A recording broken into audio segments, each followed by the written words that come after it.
भगवान श्री कृष्ण का यह चमत्कारी मंत्र है। श्री कृष्ण का सप्तदशाक्षर महामंत्र माना जाता है और इसका जाप करने से व्यक्ति की सभी मनोकामनाएं पूरी होती है।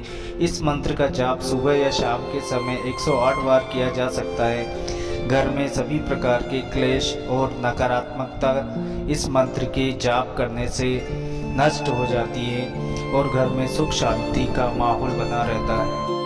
मंत्र इस प्रकार है। ओम श्रीं नमः श्री कृष्णाय परिपूर्णतमाय स्वाहा। ओम श्रीं नमः श्री कृष्णाय परिपूर्णतमाय स्वाहा। ओम श्रीं नमः श्री कृष्णाय परिपूर्णतमाय स्वाहा। ओम श्रीं नमः श्री कृष्णाय परिपूर्णतमाय स्वाहा। ओम श्रीं नमः श्री कृष्णाय परिपूर्णतमाय स्वाहा। ओम श्रीं नमः श्री कृष्णाय परिपूर्णतमाय स्वाहा। ओम श्रीं नमः श्री कृष्णाय परिपूर्णतमाय स्वाहा। ओम श्रीं नमः श्री कृष्णाय परिपूर्णतमाय स्वाहा। ओम श्रीं नमः श्री कृष्णाय परिपूर्णतमाय स्वाहा। ओम श्रीं नमः श्री कृष्णाय परिपूर्णतमाय स्वाहा। ओम श्रीं नमः श्री कृष्णाय परिपूर्णतमाय स्वाहा। ओम श्रीं नमः श्री कृष्णाय परिपूर्णतमाय स्वाहा। ओम श्रीं नमः श्री कृष्णाय परिपूर्णतमाय स्वाहा। ओम श्रीं नमः श्री कृष्णाय परिपूर्णतमाय स्वाहा। ओम श्रीं नमः श्री कृष्णाय परिपूर्णतमाय स्वाहा। ओम श्रीं नमः श्री कृष्णाय परिपूर्णतमाय स्वाहा। ओम श्रीं नमः श्री कृष्णाय परिपूर्णतमाय स्वाहा। ओम श्रीं नमः श्री कृष्णाय परिपूर्णतमाय स्वाहा। ओम श्रीं नमः श्री कृष्णाय परिपूर्णतमाय स्वाहा। ओम श्रीं नमः श्री कृष्णाय परिपूर्णतमाय स्वाहा। ओम श्रीं नमः श्री कृष्णाय परिपूर्णतमाय स्वाहा। ओम श्रीं नमः श्री कृष्णाय परिपूर्णतमाय स्वाहा। ओम श्रीं नमः श्री कृष्णाय परिपूर्णतमाय स्वाहा। ओम श्रीं नमः श्री कृष्णाय परिपूर्णतमाय स्वाहा। ओम श्रीं नमः श्री कृष्णाय परिपूर्णतमाय स्वाहा। ओम श्रीं नमः श्री कृष्णाय परिपूर्णतमाय स्वाहा। ओम श्रीं नमः श्री कृष्णाय परिपूर्णतमाय स्वाहा। ओम श्रीं नमः श्री कृष्णाय परिपूर्णतमाय स्वाहा। ओम श्रीं नमः श्री कृष्णाय परिपूर्णतमाय स्वाहा। ओम श्रीं नमः श्री कृष्णाय परिपूर्णतमाय स्वाहा। ओम श्रीं नमः श्री कृष्णाय परिपूर्णतमाय स्वाहा। ओम श्रीं नमः श्री कृष्णाय परिपूर्णतमाय स्वाहा। ओम श्रीं नमः श्री कृष्णाय परिपूर्णतमाय स्वाहा। ओम श्रीं नमः श्री कृष्णाय परिपूर्णतमाय स्वाहा। ओम श्रीं नमः श्री कृष्णाय परिपूर्णतमाय स्वाहा। ओम श्रीं नमः श्री कृष्णाय परिपूर्णतमाय स्वाहा। ओम श्रीं नमः श्री कृष्णाय परिपूर्णतमाय स्वाहा। ओम श्रीं नमः श्री कृष्णाय परिपूर्णतमाय स्वाहा। ओम श्रीं नमः श्री कृष्णाय परिपूर्णतमाय स्वाहा। ओम श्रीं नमः श्री कृष्णाय परिपूर्णतमाय स्वाहा। ओम श्रीं नमः श्री कृष्णाय परिपूर्णतमाय स्वाहा। ओम श्रीं नमः श्री कृष्णाय परिपूर्णतमाय स्वाहा। ओम श्रीं नमः श्री कृष्णाय परिपूर्णतमाय स्वाहा। ओम श्रीं नमः श्री कृष्णाय परिपूर्णतमाय स्वाहा। ओम श्रीं नमः श्री कृष्णाय परिपूर्णतमाय स्वाहा। ओम श्रीं नमः श्री कृष्णाय परिपूर्णतमाय स्वाहा। ओम श्रीं नमः श्री कृष्णाय परिपूर्णतमाय स्वाहा। ओम श्रीं नमः श्री कृष्णाय परिपूर्णतमाय स्वाहा। ओम श्रीं नमः श्री कृष्णाय परिपूर्णतमाय स्वाहा। ओम श्रीं नमः श्री कृष्णाय परिपूर्णतमाय स्वाहा। ओम श्रीं नमः श्री कृष्णाय परिपूर्णतमाय स्वाहा। ओम श्रीं नमः श्री कृष्णाय परिपूर्णतमाय स्वाहा। ओम श्रीं नमः श्री कृष्णाय परिपूर्णतमाय स्वाहा। ओम श्रीं नमः श्री कृष्णाय परिपूर्णतमाय स्वाहा। ओम श्रीं नमः श्री कृष्णाय परिपूर्णतमाय स्वाहा। ओम श्रीं नमः श्री कृष्णाय परिपूर्णतमाय स्वाहा। ओम श्रीं नमः श्री कृष्णाय परिपूर्णतमाय स्वाहा। ओम श्रीं नमः श्री कृष्णाय परिपूर्णतमाय स्वाहा। ओम श्रीं नमः श्री कृष्णाय परिपूर्णतमाय स्वाहा। ओम श्रीं नमः श्री कृष्णाय परिपूर्णतमाय स्वाहा। ओम श्रीं नमः श्री कृष्णाय परिपूर्णतमाय स्वाहा। ओम श्रीं नमः श्री कृष्णाय परिपूर्णतमाय स्वाहा। ओम श्रीं नमः श्री कृष्णाय परिपूर्णतमाय स्वाहा। ओम श्रीं नमः श्री कृष्णाय परिपूर्णतमाय स्वाहा। ओम श्रीं नमः श्री कृष्णाय परिपूर्णतमाय स्वाहा। ओम श्रीं नमः श्री कृष्णाय परिपूर्णतमाय स्वाहा। ओम श्रीं नमः श्री कृष्णाय परिपूर्णतमाय स्वाहा। ओम श्रीं नमः श्री कृष्णाय परिपूर्णतमाय स्वाहा। ओम श्रीं नमः श्री कृष्णाय परिपूर्णतमाय स्वाहा। ओम श्रीं नमः श्री कृष्णाय परिपूर्णतमाय स्वाहा। ओम श्रीं नमः श्री कृष्णाय परिपूर्णतमाय स्वाहा। ओम श्रीं नमः श्री कृष्णाय परिपूर्णतमाय स्वाहा। ओम श्रीं नमः श्री कृष्णाय परिपूर्णतमाय स्वाहा। ओम श्रीं नमः श्री कृष्णाय परिपूर्णतमाय स्वाहा। ओम श्रीं नमः श्री कृष्णाय परिपूर्णतमाय स्वाहा। ओम श्रीं नमः श्री कृष्णाय परिपूर्णतमाय स्वाहा। ओम श्रीं नमः श्री कृष्णाय परिपूर्णतमाय स्वाहा। ओम श्रीं नमः श्री कृष्णाय परिपूर्णतमाय स्वाहा। ओम श्रीं नमः श्री कृष्णाय परिपूर्णतमाय स्वाहा। ओम श्रीं नमः श्री कृष्णाय परिपूर्णतमाय स्वाहा।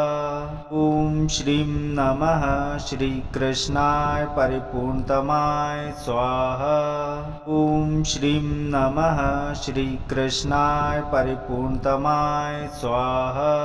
ॐ श्रीं नमः श्रीकृष्णाय परिपूर्णतमाय स्वाहा। ॐ श्रीं नमः श्रीकृष्णाय परिपूर्णतमाय स्वाहा। ॐ श्रीं नमः श्रीकृष्णाय परिपूर्णतमाय स्वाहा। ॐ श्रीं नमः श्रीकृष्णाय परिपूर्णतमाय स्वाहा। ॐ श्रीं नमः श्रीकृष्णाय परिपूर्णतमाय स्वाहा। ॐ श्रीं नमः श्रीकृष्णाय परिपूर्णतमाय स्वाहा। ॐ श्रीं नमः श्रीकृष्णाय परिपूर्णतमाय स्वाहा। ॐ श्रीं नमः श्रीकृष्णाय परिपूर्णतमाय स्वाहा। ॐ श्रीं नमः श्रीकृष्णाय परिपूर्णतमाय स्वाहा। ॐ श्रीं नमः श्रीकृष्णाय परिपूर्णतमाय स्वाहा। ॐ श्रीं नमः श्रीकृष्णाय परिपूर्णतमाय स्वाहा। ॐ श्रीं नमः श्रीकृष्णाय परिपूर्णतमाय स्वाहा। ॐ श्रीं नमः श्रीकृष्णाय परिपूर्णतमाय स्वाहा। ॐ श्रीं नमः श्रीकृष्णाय परिपूर्णतमाय स्वाहा। ॐ श्रीं नमः श्रीकृष्णाय परिपूर्णतमाय स्वाहा। ॐ श्रीं नमः श्रीकृष्णाय परिपूर्णतमाय स्वाहा। ॐ श्रीं नमः श्रीकृष्णाय परिपूर्णतमाय स्वाहा। ॐ श्रीं नमः श्रीकृष्णाय परिपूर्णतमाय स्वाहा। ॐ श्रीं नमः श्रीकृष्णाय परिपूर्णतमाय स्वाहा। ॐ श्रीं नमः श्रीकृष्णाय परिपूर्णतमाय स्वाहा। ॐ श्रीं नमः श्रीकृष्णाय परिपूर्णतमाय स्वाहा। ॐ श्रीं नमः श्रीकृष्णाय परिपूर्णतमाय स्वाहा। ॐ श्रीं नमः श्रीकृष्णाय परिपूर्णतमाय स्वाहा। ॐ श्रीं नमः श्रीकृष्णाय परिपूर्णतमाय स्वाहा। ॐ श्रीं नमः श्रीकृष्णाय परिपूर्णतमाय स्वाहा। ॐ श्रीं नमः श्रीकृष्णाय परिपूर्णतमाय स्वाहा। ॐ श्रीं नमः श्रीकृष्णाय परिपूर्णतमाय स्वाहा। ॐ श्रीं नमः श्रीकृष्णाय परिपूर्णतमाय स्वाहा। ॐ श्रीं नमः श्रीकृष्णाय परिपूर्णतमाय स्वाहा। ॐ श्रीं नमः श्रीकृष्णाय परिपूर्णतमाय स्वाहा। ॐ श्रीं नमः श्रीकृष्णाय परिपूर्णतमाय स्वाहा। ॐ श्रीं नमः श्रीकृष्णाय परिपूर्णतमाय स्वाहा। ॐ श्रीं नमः श्रीकृष्णाय परिपूर्णतमाय स्वाहा। ॐ श्रीं नमः श्रीकृष्णाय परिपूर्णतमाय स्वाहा। ॐ श्रीं नमः श्रीकृष्णाय परिपूर्णतमाय स्वाहा। ॐ श्रीं नमः श्रीकृष्णाय परिपूर्णतमाय स्वाहा। ॐ श्रीं नमः श्रीकृष्णाय परिपूर्णतमाय स्वाहा। ॐ श्रीं नमः श्रीकृष्णाय परिपूर्णतमाय स्वाहा। ॐ श्रीं नमः श्रीकृष्णाय परिपूर्णतमाय स्वाहा। ॐ श्रीं नमः श्रीकृष्णाय परिपूर्णतमाय स्वाहा। ॐ श्रीं नमः श्रीकृष्णाय परिपूर्णतमाय स्वाहा। ॐ श्रीं नमः श्रीकृष्णाय परिपूर्णतमाय स्वाहा। ॐ श्रीं नमः श्रीकृष्णाय परिपूर्णतमाय स्वाहा। ॐ श्रीं नमः श्रीकृष्णाय परिपूर्णतमाय स्वाहा। ॐ श्रीं नमः श्रीकृष्णाय परिपूर्णतमाय स्वाहा।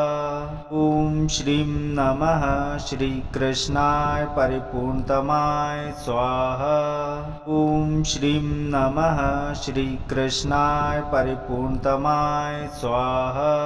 ॐ श्रीं नमः श्रीकृष्णाय परिपूर्णतमाय स्वाहा।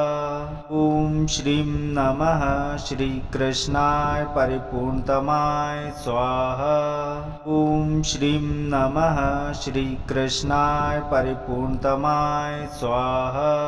ॐ श्रीं नमः श्रीकृष्णाय परिपूर्णतमाय स्वाहा।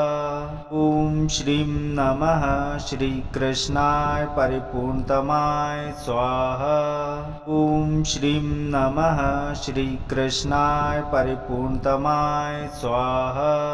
ॐ श्रीं नमः श्रीकृष्णाय परिपूर्णतमाय स्वाहा। ॐ श्रीं नमः श्रीकृष्णाय परिपूर्णतमाय स्वाहा। ॐ श्रीं नमः श्रीकृष्णाय परिपूर्णतमाय स्वाहा। ॐ श्रीं नमः श्रीकृष्णाय परिपूर्णतमाय स्वाहा। ॐ श्रीं नमः श्रीकृष्णाय परिपूर्णतमाय स्वाहा। ॐ श्रीं नमः श्रीकृष्णाय परिपूर्णतमाय स्वाहा। ॐ श्रीं नमः श्रीकृष्णाय परिपूर्णतमाय स्वाहा। ॐ श्रीं नमः श्रीकृष्णाय परिपूर्णतमाय स्वाहा। ॐ श्रीं नमः श्रीकृष्णाय परिपूर्णतमाय स्वाहा। ॐ श्रीं नमः श्रीकृष्णाय परिपूर्णतमाय स्वाहा। ॐ श्रीं नमः श्रीकृष्णाय परिपूर्णतमाय स्वाहा। ॐ श्रीं नमः श्रीकृष्णाय परिपूर्णतमाय स्वाहा। ॐ श्रीं नमः श्रीकृष्णाय परिपूर्णतमाय स्वाहा। ॐ श्रीं नमः श्रीकृष्णाय परिपूर्णतमाय स्वाहा। ॐ श्रीं नमः श्रीकृष्णाय परिपूर्णतमाय स्वाहा। ॐ श्रीं नमः श्रीकृष्णाय परिपूर्णतमाय स्वाहा। ॐ श्रीं नमः श्रीकृष्णाय परिपूर्णतमाय स्वाहा। ॐ श्रीं नमः श्रीकृष्णाय परिपूर्णतमाय स्वाहा। ॐ श्रीं नमः श्रीकृष्णाय परिपूर्णतमाय स्वाहा। ॐ श्रीं नमः श्रीकृष्णाय परिपूर्णतमाय स्वाहा। ॐ श्रीं नमः श्रीकृष्णाय परिपूर्णतमाय स्वाहा। ॐ श्रीं नमः श्रीकृष्णाय परिपूर्णतमाय स्वाहा। ॐ श्रीं नमः श्रीकृष्णाय परिपूर्णतमाय स्वाहा। ॐ श्रीं नमः श्रीकृष्णाय परिपूर्णतमाय स्वाहा। ॐ श्रीं नमः श्रीकृष्णाय परिपूर्णतमाय स्वाहा। ॐ ॐ श्रीं नमः श्रीकृष्णाय परिपूर्णतमाय स्वाहा। ॐ श्रीं नमः श्रीकृष्णाय परिपूर्णतमाय स्वाहा। ॐ श्रीं नमः श्रीकृष्णाय परिपूर्णतमाय स्वाहा। ॐ श्रीं नमः श्रीकृष्णाय परिपूर्णतमाय स्वाहा। ॐ श्रीं नमः श्रीकृष्णाय परिपूर्णतमाय स्वाहा। ॐ श्रीं नमः श्रीकृष्णाय परिपूर्णतमाय स्वाहा। ॐ श्रीं नमः श्रीकृष्णाय परिपूर्णतमाय स्वाहा। ॐ श्रीं नमः श्रीकृष्णाय परिपूर्णतमाय स्वाहा। ॐ श्रीं नमः श्रीकृष्णाय परिपूर्णतमाय स्वाहा। ॐ श्रीं नमः श्रीकृष्णाय परिपूर्णतमाय स्वाहा। ॐ श्रीं नमः श्रीकृष्णाय परिपूर्णतमाय स्वाहा। ॐ श्रीं नमः श्रीकृष्णाय परिपूर्णतमाय स्वाहा। ॐ श्रीं नमः श्रीकृष्णाय परिपूर्णतमाय स्वाहा। ॐ श्रीं नमः श्रीकृष्णाय परिपूर्णतमाय स्वाहा। ॐ श्रीं नमः श्रीकृष्णाय परिपूर्णतमाय स्वाहा। ॐ श्रीं नमः श्रीकृष्णाय परिपूर्णतमाय स्वाहा।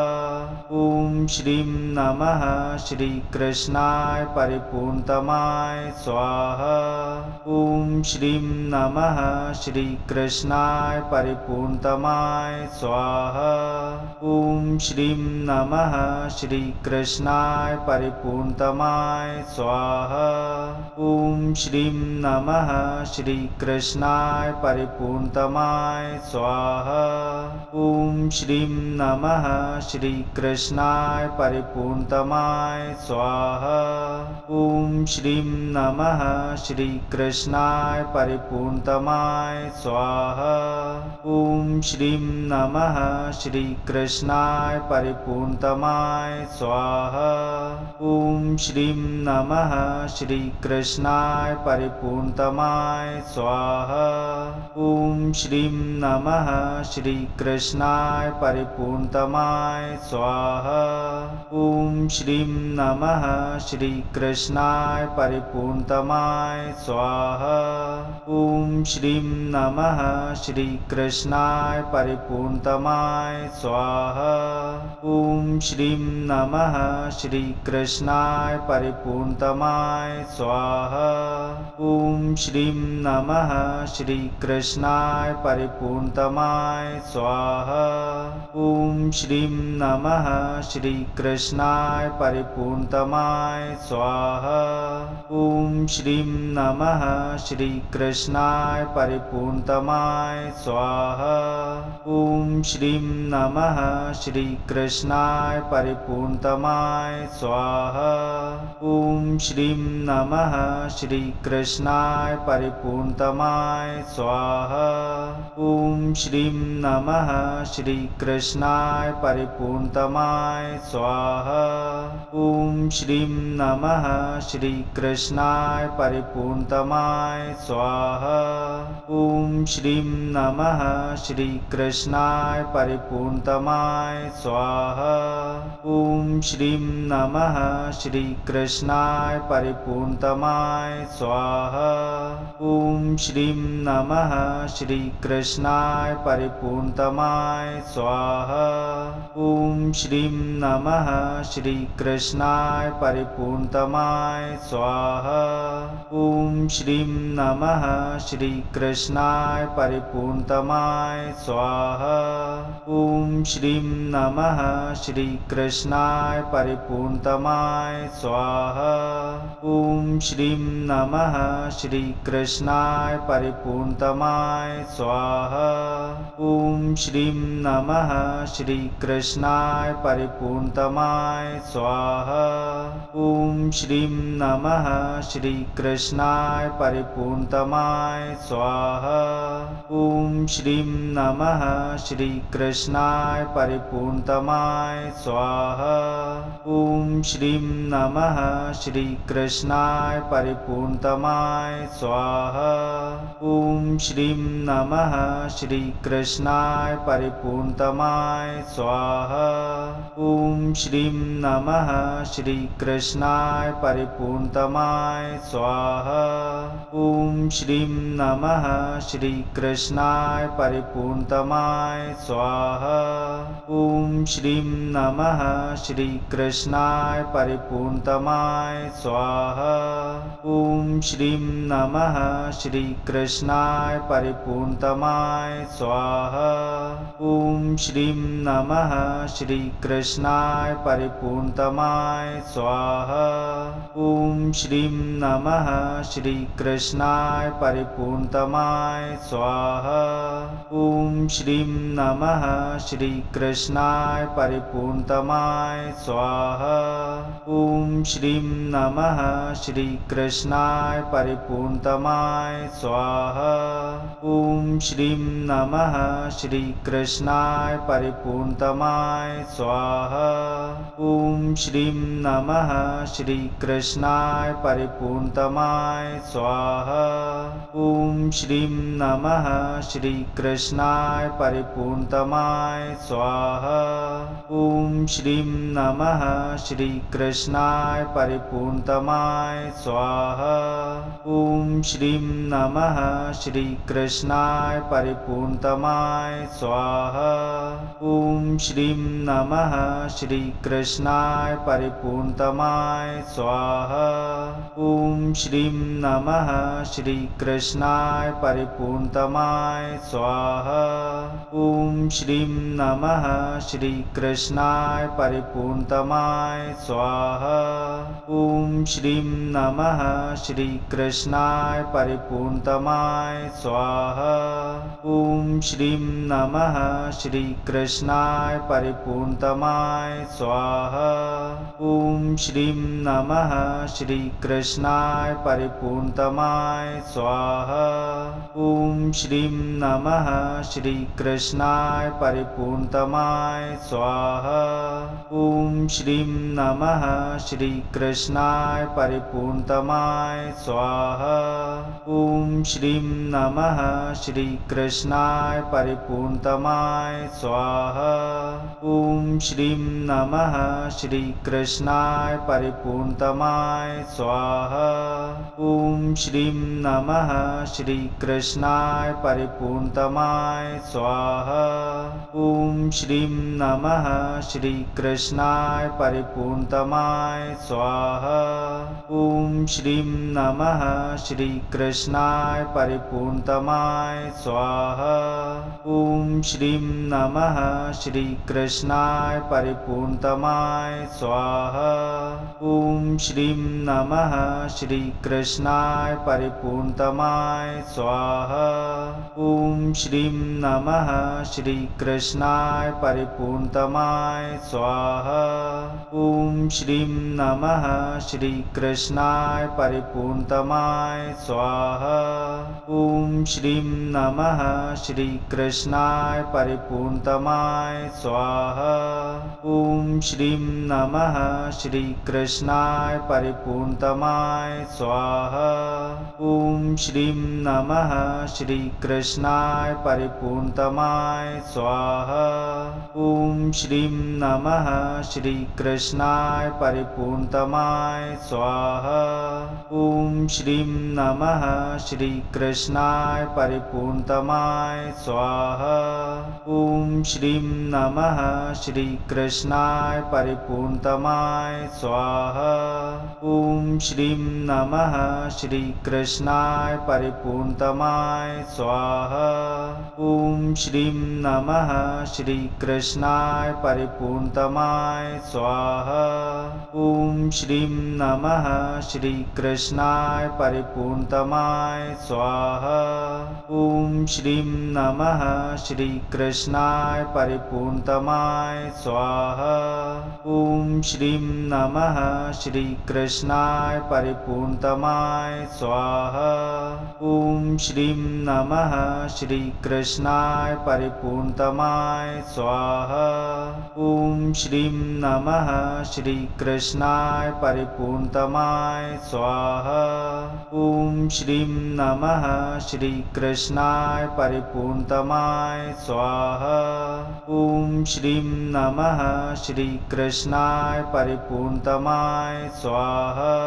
ॐ श्रीं नमः श्रीकृष्णाय परिपूर्णतमाय स्वाहा। ॐ श्रीं नमः श्रीकृष्णाय परिपूर्णतमाय स्वाहा।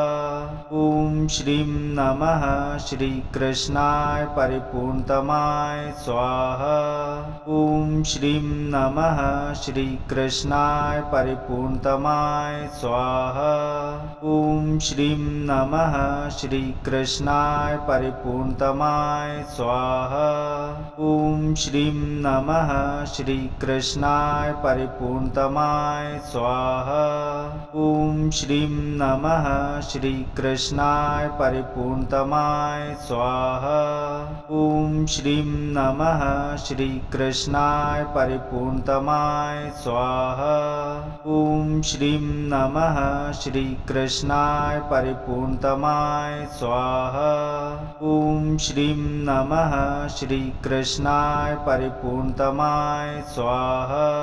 ॐ श्रीं नमः श्रीकृष्णाय परिपूर्णतमाय स्वाहा। ॐ श्रीं नमः श्रीकृष्णाय परिपूर्णतमाय स्वाहा। ॐ श्रीं नमः श्रीकृष्णाय परिपूर्णतमाय स्वाहा। ॐ श्रीं नमः श्रीकृष्णाय परिपूर्णतमाय स्वाहा। ॐ श्रीं नमः श्रीकृष्णाय परिपूर्णतमाय स्वाहा। ॐ श्रीं नमः श्रीकृष्णाय परिपूर्णतमाय स्वाहा। ॐ श्रीं नमः श्रीकृष्णाय परिपूर्णतमाय स्वाहा। ॐ श्रीं नमः श्रीकृष्णाय परिपूर्णतमाय स्वाहा। ॐ श्रीं नमः श्रीकृष्णाय परिपूर्णतमाय स्वाहा।